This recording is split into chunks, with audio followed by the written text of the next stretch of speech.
অবহেলিত গাছ থেকে অবহেলিত মানুষের পক্ষ থেকে শুভেচ্ছা নিন।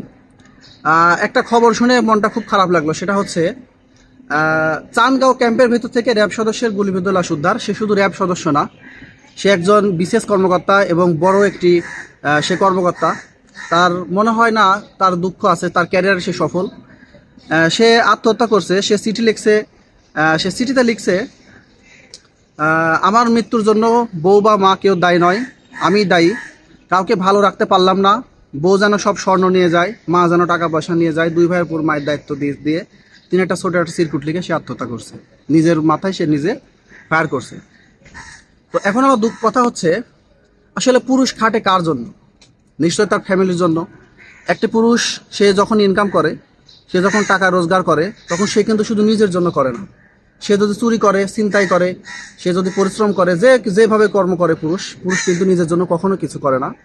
করে তার ফ্যামিলির জন্য, বউ, মা, বাবা, ভাই, বোন সবার জন্য করে।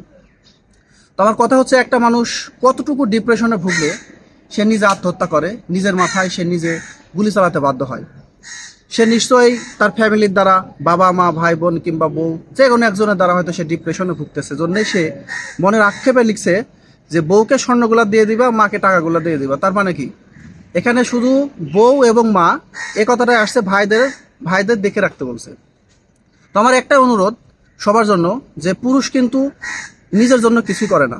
পুরুষ সম্পূর্ণই তার ফ্যামিলির জন্য, তার পরিবারের জন্য করে, হ্যাঁ, তার বউয়ের জন্য করে।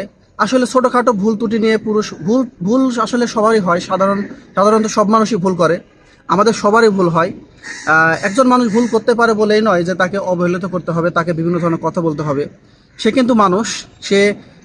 সে তার কর্মক্ষেত্রে চাপ নিচ্ছে, আবার বাসায় যাওয়ার পরে দেখা যাচ্ছে সে বাসা থেকে, তার ফ্যামিলিগত থেকে সে চাপ নিচ্ছে। আসলে একটা মানুষ এত চাপ নিতে পারে না। এজন্য হয়তোবা সে লাইফে এত দূর আসা পর্যন্ত সে তার জীবনটা শেষ করে দিয়েছে। আসলে সে যতদূর পর্যায়ে আসছে, তার ক্যারিয়ার সে যতটুকু সফল হয়েছে, আসলে এ পর্যন্ত একটা পুরুষের আসতে কিন্তু অনেক সময়, অনেক কঠোর পরিশ্রম, অনেক সাধনার ব্যাপার। হ্যাঁ, তো আমার কথা হচ্ছে, পুরুষ আসলে শুধু ইনকাম করার জন্য পৃথিবীতে আসে নাই। পুরুষে একটু ভালোবাসা নেওয়ার জন্য পৃথিবীতে আসছে। সবার কাছে একটু ভালোবাসা ছাড়া পুরুষ কিছুই চায় না।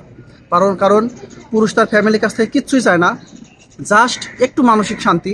সে কর্মক্ষেত্র থেকে যখন সে বাড়িতে যাবে, সবাই যে যতটুকু পারবেন সবাই একটু সহানুভূতিশীল হবেন পুরুষের প্রতি। তা না হলে দেখবেন বেশিরভাগ পুরুষই এই সমস্যায় জর্জরিত হবে। আমার মনে হয় বাংলাদেশে এমন কোনো পুরুষ নাই যে তার মানসিক ডিপ্রেশনে ভোগে না। হয়তো সে কর্মক্ষেত্রের ডিপ্রেশন, ফ্যামিলির ডিপ্রেশন, বিভিন্ন ধরনের ডিপ্রেশনে সে ভোগে। তো হয়তো বা কর্মক্ষেত্রে সে সুযোগ পাবে না, কারণ কর্মক্ষেত্রে মানুষ টাকা দিয়ে তাকে রাখছে, কিন্তু ফ্যামিলিতে তো তাকে টাকা দিচ্ছে না। ফ্যামিলি থেকে শুধু সে একটু ভালোবাসায় চাচ্ছে। তো আমার কাছে অনুরোধ, আপনারা যারাই যেখানে আছেন, পুরুষকে সবাই একটু সহানুভূতিশীল হবেন, সবাই পুরুষকে ভালোবাসবেন। তো এই পর্যন্তই, সবাই ভালো থাকবেন। ধন্যবাদ।